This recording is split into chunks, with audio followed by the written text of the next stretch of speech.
Perkenalkan, nama saya Rudolf. Saya adalah founder dari Gamma Cloud Bimbel. Kami bergerak di bidang pendidikan dan pelatihan tenaga pendidik. Kami juga bergerak di bidang teknologi informatika dan juga saham. Dan yang terakhir, kami bergerak di bidang ekonomi. Kami akan membahas beberapa topik sebagai berikut. Halo guys, kali ini kita akan membahas tentang session yang ke-9, modul ajar. Kita akan bahas mengkupas semua modul ajar. Saya akan bahas 2 materi hari ini. Pertama, saya akan bahas tentang topik kerajinan kelas 7. Yang kedua, saya akan bahas tentang modul ajar IPA kelas 7 juga. Dan yang terakhir, saya akan membahas apa sih novelty ya, atau kebaruan daripada kurikulum merdeka sehubungan dengan modul ajar ini. Nanti akan kita bahas satu persatu. Silakan nikmatin topik berikut.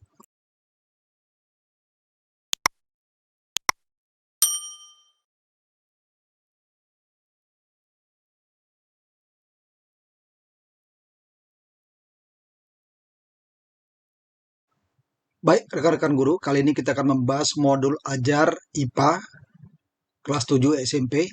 Kita akan mulai pembahasannya dari yang pertama adalah identitas modul. Jadi tadi kita ulang lagi ya.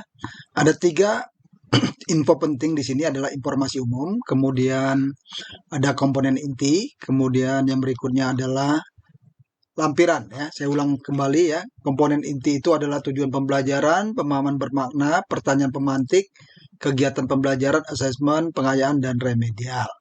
Kemudian itu komponen inti ya. Tadi sebelumnya ada komponen informasi umum, identitas modul, kompetensi awal, profil Pancasila, sarana prasarana, target peserta didik, model pembelajaran, itu dia komponen umumnya ya. Kemudian lampirannya di sini ada 4 tapi boleh lebih ya.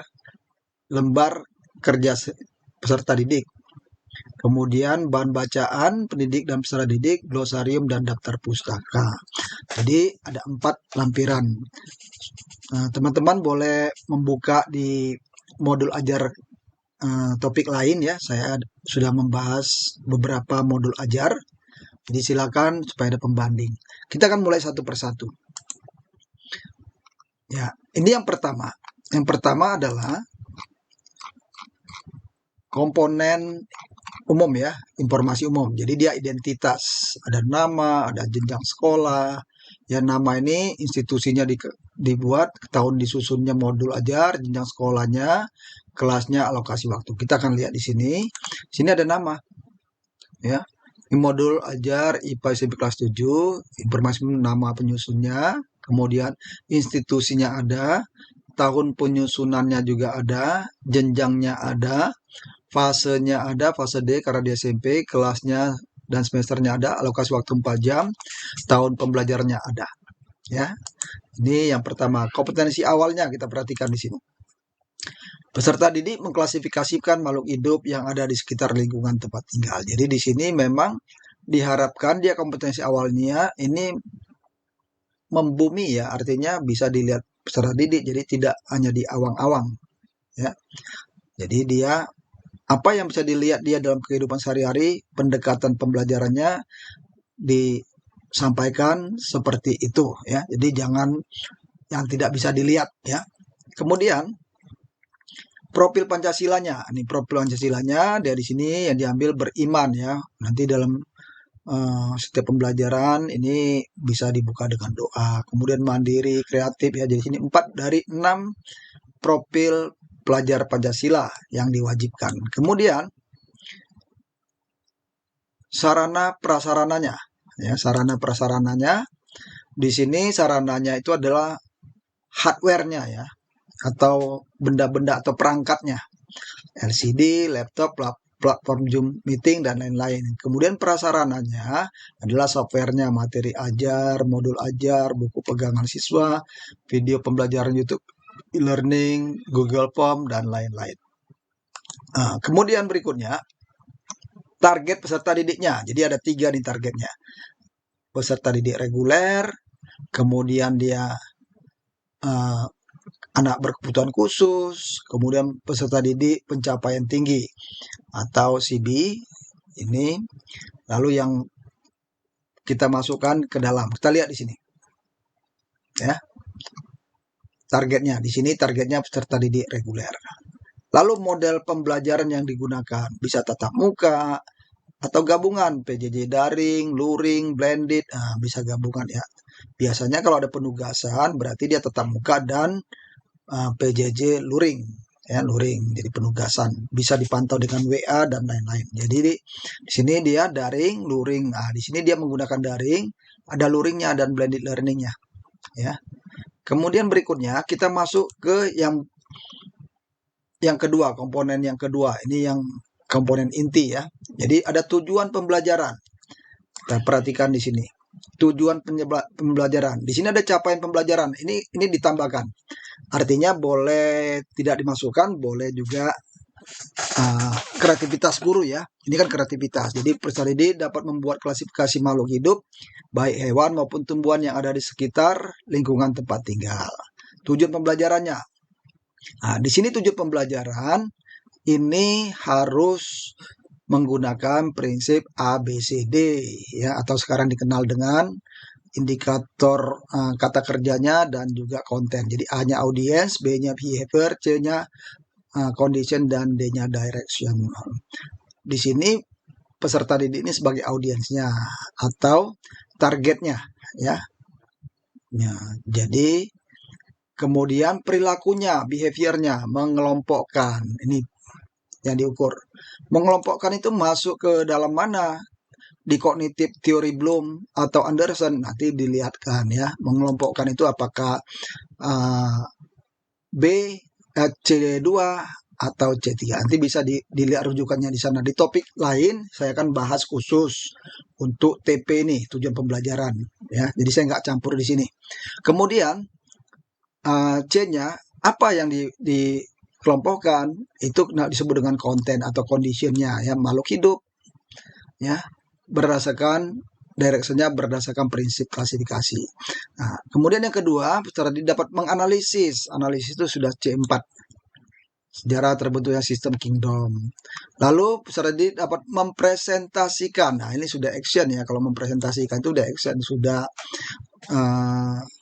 bisa psikomotorik ya. Jadi dia nanti udah action tampil ke depan ya. Selanjutnya pemahaman bermakna. Ini untuk apa sih pelajaran ini dipelajarin?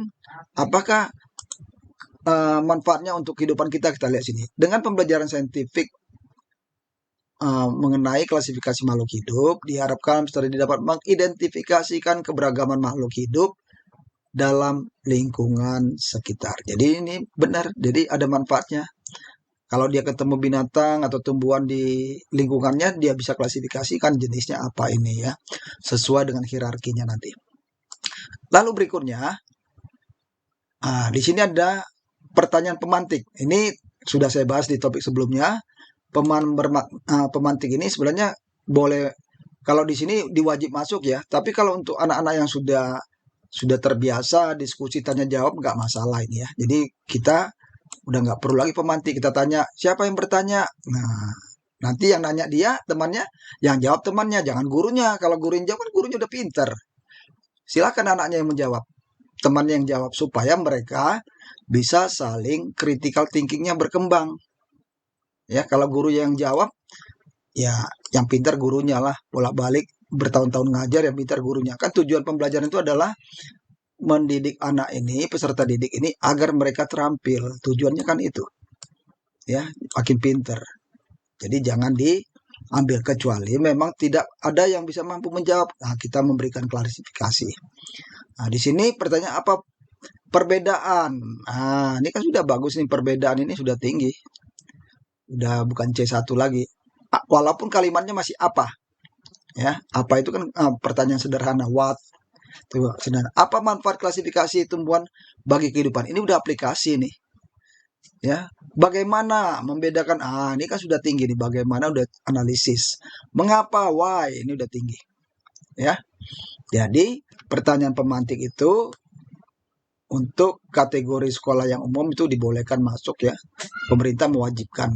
Tapi kalau menurut saya kalau udah sekolahnya sudah hot ya, anak-anaknya sudah memang literasinya udah bagus. Yang dimaksud literasi itu dia bukan membaca ya, tapi bagaimana dia memformulasikan informasi-informasi ke dalam suatu rencana pembelajaran. Contohnya begini, kalau itu anak sudah bisa mendesain pembelajaran, itu literasinya udah tinggi. Saya mengajar itu udah 3 tahun terakhir, saya nggak mau lagi ceramah, itu udah nggak mau. Jadi peserta didik itu saya latih membuat PowerPoint. Jadi bagaimana dia membuat PowerPoint? Gunakan sumber daya yang ada digital ya. Di internet itu banyak PowerPoint yang bagus-bagus. Jadi jangan ambil PowerPoint yang dari laptop, itu mah udah standar ya. Yang didesain profesional, ambil itu. Kemudian cari indikator-indikatornya dalam pembahasan itu apa. Kalau dia ada indikatornya 5 ya 5. Lalu turunkan apa judul indikatornya, cari di situ. Jadi satu buku yang tebalnya 30 halaman itu bisa disajikan dalam bentuk 10 halaman, 20 halaman ya. Dan mereka sudah paham. Nanti kenapa mereka jadi literasinya bagus? Karena dia mendesain sendiri, bukan mendesain yang ada di kepala gurunya. Kalau kita membuat seperti saya ini membuat ini, saya bisa pertanggungjawabkan apa yang saya sajikan hari ini karena saya buat sendiri.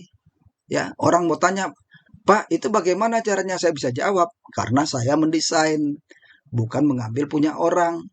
Ya, tapi kalau saya mengambil punya orang, pada waktu ditanya nggak bisa saya jawab. Ya, itulah yang namanya pembelajaran yang sudah sampai tingkat tinggi, namanya C6, sudah meng-create. Pada saat ini saya mempresentasikan ini, saya meng-create sendiri. Ya, membuat desain sendiri modul ajar. Ya, sudah C6. Bukan mengcopy punya orang, bukan mengambil punya orang, sehingga saya mengerti apa yang saya bicarakan. Peserta dia juga sama. Apabila dia meng-create sendiri PowerPoint-nya, tapi kita ajarkan cara meng-create-nya, jangan dibiarkan begitu saja. Itu sudah literasi tingkat tinggi, ya. Dia nanti bisa mandiri. Jadi itu contoh yang sudah project yang saya sudah lakukan 3 tahun terakhir. Saya tidak mau mengajar lagi di kelas 9 itu, tinggal mengajar. Jadi saya kasih aja mereka caranya membuatnya bagaimana, cara membacanya bagaimana, nanti cara bertanya-nya bagaimana. Jadi diajarkan juga C1 sampai C6-nya saya ajarkan. Jadi waktu dia bertanya, dia tahu, oh saya nggak boleh nanya C1, nggak boleh. Apa yang dimaksud dengan klasifikasi, itu udah marah dia tuh. Temannya bisa marah kalau ditanya, ya, karena itu C1. Dia sudah masuk ya minimal C3 lah penerapan. Tapi rata-rata mereka sudah masuk C4. Bagaimana kita mengklasifikasikannya? Ya, mengapa kita mengklasifikasikan tumbuhan? Apa perbedaan tumbuhan ini dengan tumbuhan itu? Nah, itu kan sudah tinggi Bapak Ibu. Ya. Nanti suatu saat dia bisa menilai. Saya sering dinilai oleh peserta didik waktu saya bikin soal, ya soalnya sudah bagus saya desain. Pada waktu saya menjawab, mengoreksi, itu ada yang salah, namanya mata ya Bapak Ibu ya. Faktor mata ini kan usia juga mempengaruhi, ketelitian kita berkurang karena kuncinya saya nggak kasih. Ya, di Google Form itu saya nggak kasih kunci, saya kosongin. Tapi setelah mereka kumpul, saya kasih. Pada waktu saya memindahkan itu ke kunci, ya namanya buru-buru kan ada yang salah ya. Terus begitu saya rilis, ketahuan ya. Kadang-kadang sebelum saya rilis, saya ganti lagi kunci yang salah. Tapi kadang-kadang anak-anak kasih tahu, Pak itu sepertinya ini jawabannya. Begitu saya cek, ya bentar ya saya cek dulu ya. Begitu saya cek memang benar saya yang salah. Nggak usah malu kita salah. Kita kan manusiawi ya. Jadi Bapak Ibu silakan seperti itu. Jadi anak-anak kita ini sekarang udah cerdas. Belajar itu tidak hanya dari guru. Sekarang sumber belajarnya banyak. Ya. Kemudian kita lanjutkan. Di sini adalah berikutnya adalah ya kegiatan pembelajaran di sini. Di sini menuliskan langkah-langkahnya ya kita tuliskan di sini ya langkah-langkahnya, mengecek alat, ya memberikan asesmen diagnosis. Ini langkah-langkahnya. Ya, ini persiapan pembelajaran ya. Persiapan pembelajaran. Itu sebenarnya ya boleh digunakan, boleh tidak ya. Karena memang tidak ada di sini, tapi itu kreativitas guru. Yang ada adalah kegiatan pembelajaran. Ini kegiatan pembelajaran itu ada 3 tadi. ada pendahuluan, kita lihat ada ya pendahuluan ya, intinya ada dan penutupnya ada. Jadi ini lengkap ya. Pendahuluan itu adalah kalau di laman namanya persepsi. Di sini mengucapkan salam, berdoa, menanyakan siap peserta, memberikan motivasi, mereview dan menanyakan pelajaran yang lalu. Jadi pelajaran yang lalu itu kan berkesinambungan. Silakan direview di situ. Nah, jangan lupa memberikan tujuan pembelajaran karena guidance-nya di sini. Ya, kita belajar hari ini ngapain? Ada di atas kan? Nih, ini yang kita bahas. Jadi, kalau kita sudah tentukan tujuannya, jangan kemana-mana. Tetap berpatokan kepada tujuan yang sudah kita tetapkan. Ya. Kemudian,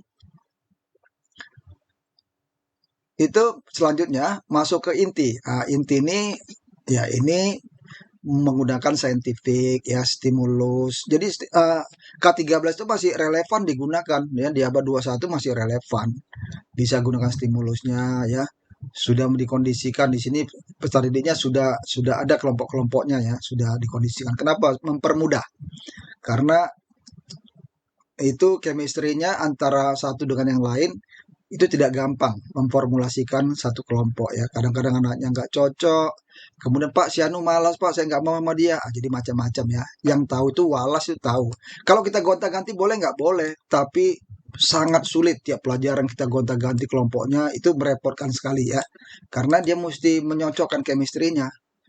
Ya, yang paling bagus menurut pengalaman saya yang sudah dilakukan, sebaiknya dibuatkan, dikondisikan satu kelompok. Nanti kalau mau diganti 3 bulan kemudian, habis mid, ganti lagi silakan. Semester ganti lagi. Tapi kalau bolak-balik kita guru membuat ada 10 guru, itu luar biasa itu. Itu pengalaman saya. Tapi silakan Bapak Ibu menggunakan model mana. Lalu menyaksikan tayangan video. Ini sudah kita siapkan videonya. Lalu mengumpulkan data ya, mengumpulkan data di sini kita berikan LKPD-nya. Hati-hati menulis LKPD. LKPD itu jangan kemana-mana. Ya, fokuslah di tujuan tadi yang mau dibahas tadi. Jadi pertanyaannya juga nggak boleh sembarangan. Pertanyaan yang sesuai dengan tujuan. Ini banyak yang saya lihat LKPD-nya kemana, kemudian tujuannya kemana. Ya, karena memang ada apa namanya penulisan LKPD ini secara ilmiah ada rambu-rambunya ternyata ya. Saya juga baru tahu beberapa tahun yang lalu bahwasanya LKPD itu tidak boleh juga terlalu lebar ya disesuaikan dengan kondisinya. Kemudian ada verifikasi ya. Nanti kalau dia presentasi di sanalah diverifikasi ya yang dia sudah siapkan apakah dia benar apa tidak lalu terakhir di generalisasi. Ini bersama-sama peserta didik, ada gurunya, ada peserta didiknya ya. Kemudian terakhir gurunya memberikan kesimpulan atau refleksi dari pembelajaran itu. Karena kan peserta didik belum termasuk berpengalaman ya, tapi biarkan mereka merefleksi dulu, mau salah mau benar ya nggak usah dipikirin. Setelah itu kalau ada salah diperbaikin. Tapi kalau nggak ada salah jangan pura-pura gurunya supaya hebat dikoreksi-koreksi nggak usah ya. Kalau anaknya sudah cerdas, seperti yang siswa yang tadi saya kondisikan tadi, ya mereka itu memang saya latih khusus. Jadi numeriknya saya latih sampai dia bisa menghitung soal apapun. Dilatih khusus, tapi itu ketua-ketuanya saja, tidak semua. Kemudian dia dilatih khusus literasi membacanya. Bagaimana? Bukan hanya sekedar membaca buku, tapi dia bisa membaca satu buku dalam hitungan 10 menit. Ya, satu buku, satu bab itu dia bisa baca. Karena dia tahu mana indikatornya, mana kata pentingnya, dilihat dari indikator, itu dilatih. Sehingga mereka mengerti mana yang mau dibaca. Lalu dia menuangkan ke dalam ide-ide yang dia tadi, yang dia sudah baca di dalam tulisan, dibuat dalam PPT. PPT-nya juga nggak boleh sembarangan. Dia mesti bikin mind map-nya, bikin indikatornya, lalu pembahasannya dia mesti yang penting-penting saja yang dibahas. Jadi itu memang dilatih khusus, tidak semua bisa peserta didik seperti itu. Dan mereka yang beberapa siswa yang saya latih ini sekarang sudah sampai SMA dan hasil karya mereka sudah saya publikasikan. Jadi itu bukan punya saya cuma editor saja. Saya nggak berani bilang itu hasil kerja saya, tidak, itu punya mereka karena mereka yang tulis, saya cuma editor. Jadi layoutnya masih kurang bagus, saya perbaikin. Ya, kalau ada kalimatnya yang tidak tepat sedikit saya perbaiki, tapi tidak terlalu banyak saya perbaikin. Ya, cuman editor saja. Lalu terakhir ada penutup. Ini guru memberikan refleksi secara bersama-sama. Ini mesti ada penutupnya ya. Lalu yang berikutnya jangan lupa menyampaikan apa sih yang mau kita pelajari di pertemuan berikutnya, jangan lupa ya. Nah, jadi ini tidak beda jauh dengan pembelajaran yang lama. Lalu ada assessment, di sini ada assessment, poin berikutnya. Ini ada assessment dan pengayaan ya. Ini poin yang tadi yang intinya ya. Ini yang poin inti, ada assessmentnya lagi. Kita lihat assessmentnya. Di sini assessment ini diagnostik. Artinya apa nih? Ini di awal, diberikan di awal. Ya, kita mesti tahu model siswa ini belajar seperti apa. Itu sebaiknya guru BK mempetakannya, lalu guru-guru diberikan hasil pengamatannya seperti apa. Jadi kita mengerti, jadi nggak terjadi di kelas itu terjadi keributan ya. Ini peserta didik senangnya begini-begini aja. Jadi maunya kita begini, maunya siswa begini. Nggak, tapi karena kita sudah tahu karakternya dia, kita bisa menyesuaikan dengan cepat. Nah, kemudian dibuatkan semacam pretestnya yang ya ringan-ringan lah, yang berhubungan dengan materi. Kita akan lihat apakah materi ini sudah pernah didengar sama dia atau tidak. Biasanya kalau dia nggak pernah dengar, dia pretestnya nggak terlalu bagus. Tapi kalau sudah pernah didengar, ya sudah dapat nilai 60-70 udah bagus ya. Ya. Kemudian asesmen formatif. Ini kapan kita lakukan? Ini di tengah. Pada waktu proses pembelajaran, kita buatkan asesmennya, bisa ditanya dalam bentuk LKPD tadi, bisa juga ditanya dalam bentuk lisan. Pada waktu lisan kita berikan penilaian, tapi dicatat, jangan nggak dicatat. Ya. Kemudian terakhir adalah asesmen sumatif diberikan di akhir. Ini bisa penilaian diri, ya. Bikin penilaian diri itu adalah dia sendiri yang nilai dari sini. Berarti menggunakan angket, pakai linked, ya. Lalu bisa juga penilaian antar teman, teman yang menilai. Lalu terakhir post-test ini adalah umum. Jadi guru nanti yang menilai hasilnya. Nah, kemudian remedialnya dibuatkan, ya remedial untuk peserta didik yang tidak memenuhi standar atau tidak lulus, dibuatkan. Bagaimana caranya? Diulang materinya, kemudian diteskan. Untuk peserta didik yang CB tadi, yang cerdas tadi, yang sudah mencapai tingkat hot, C4, C5, dan seterusnya, itu dia diberikan pengayaan. Nah, pengayaan ini bisa kita ambil contoh sini, diberikan tugas mendesain video pembelajaran. Jadi dia sudah dikaitkan dengan pembelajaran up to date sekarang ya. Peserta didik itu mesti bisa bikin video pembelajaran. Jadi bukan hanya PPT aja, sudah bikin video seperti kita bikin video, saya bikin video ini, itu sudah kecakapan up to date. Apakah peserta didik bisa? Saya malah belajar dari mereka ini ya. Mereka lebih dulu pakai HP. Kalau saya pakai laptop ngedesainnya, udah profesional memang. Tapi mereka bisa pakai HP. Video-video pendek yang 5 menit itu kan masih bisa dibuat ya. Kalau saya kan ini panjang nih, panjang. Jadi itulah yang dibuatkan untuk mereka yang sudah dibawa di atas standar ya. Atau mencari sendiri, meresensi. Jadi ada video orang di resensi, mana sih yang benar, mana yang salah. Dia bisa menilai, itu kan sudah C6, menilai, meresensi. Kalau tadi itu udah kalau ini meresensi itu udah C5 yang mengevaluasi. Kalau di sini dia membuat video itu sudah create, mencipta, mengkreasi. Ya, walaupun tingkatannya mengkreasi untuk tingkatan anak-anak seusia dia. Lalu yang terakhir adalah lampiran. Lampiran ini isinya ada 4 yang umum, tapi Bapak Ibu silakan mengisi lebih ya, nggak mesti 4. Nah, di sini lembar kerja peserta didik, bahan bacaan, glosarium, dan daftar pustaka. Kita lihat lengkap nggak ini? Ya, di sini ada lembar kerjanya, terlampir ya, nanti dilampirkan. Bahan bacaan gurunya terlampir ada, ini dibuatkanlah di sini. Lalu glosariumnya juga dibuatkan, daftar pustaka dibuatkan. Jadi Bapak Ibu sekalian, seperti itulah cara membuat modul ajar. Kalau saya nilai tidak ada perbedaan jauh yang signifikan antara modul ajar ini dengan RPP lama, ya. Cuman sedikit aja modif-modifnya. Yang mana dimodif di sini ada kompetensi awal. Mungkin dulu di sana kalimatnya pengetahuan prasyarat ya, sama sebenarnya. Kemudian profil Pancasilanya ada nggak? Nanti kita akan bahas di topik berikutnya. Apa sih perbedaannya, apa persamaannya? Saya di yang lama juga ada namanya PPK ya. Sarana prasarana ada, target siswa ini belum ada. Kalau yang lama tidak ada target-targetan, semua peserta didik dianggap satu ya. Pada peserta didik itu bisa macam-macam. Ada yang ABK tadi ya, model pembelajaran hampir sama, inti sama, pemantik ada ya, dulu pertanyaan prasyarat dulu ada ya, kemudian persiapan lain-lain sama ya, nggak ada beda jauh.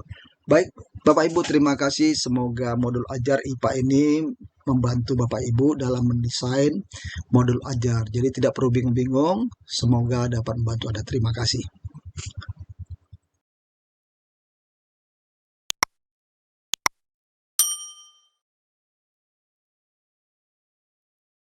Demikianlah pembahasan kurikulum Merdeka kali ini.